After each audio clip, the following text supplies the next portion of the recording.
आजच्या रेसिपीला लागणारे साहित्य आहे वडे मी छान तेलात भाजून घेतलेले आहे.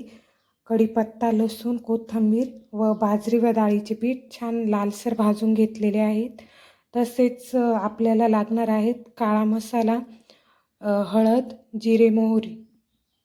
या रेसिपीला लागणारे साहित्य हे अगदी कमी असून कमीत कमी वेळात अतिशय स्वादिष्ट अशी वड्याची भाजी तयार होते. तर चला मग व्हिडिओ पूर्ण बघा. कढईत तेल गरम करायला ठेवून देऊ. तेल गरम झाल्यावर आपल्याला जिरे व मोहरी टाकून द्यायची आहे.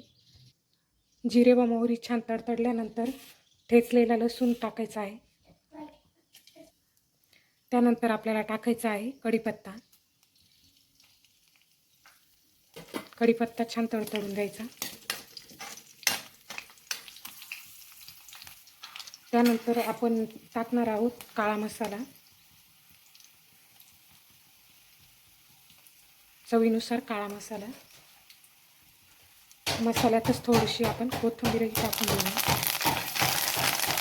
त्यानंतर आपण टाकून घेऊया हळद.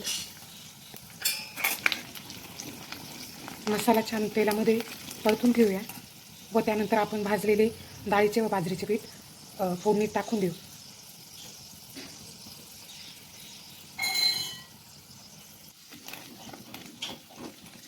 आता आपल्याला पाणी टाकून घ्यायचं आहे.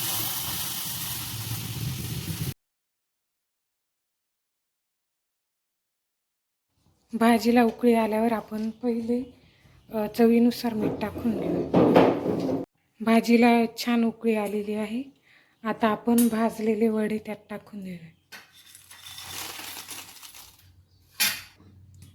वडे छान शिजेपर्यंत आपल्याला मंद आचेवर वडे शिजवून घ्यायचे आहे. वड्याची रशी जर तुम्हाला पातळ वाटत असेल तर तुम्ही भाजलेले पीठ हे पाण्यात मिक्स करून वरून टाकू शकता.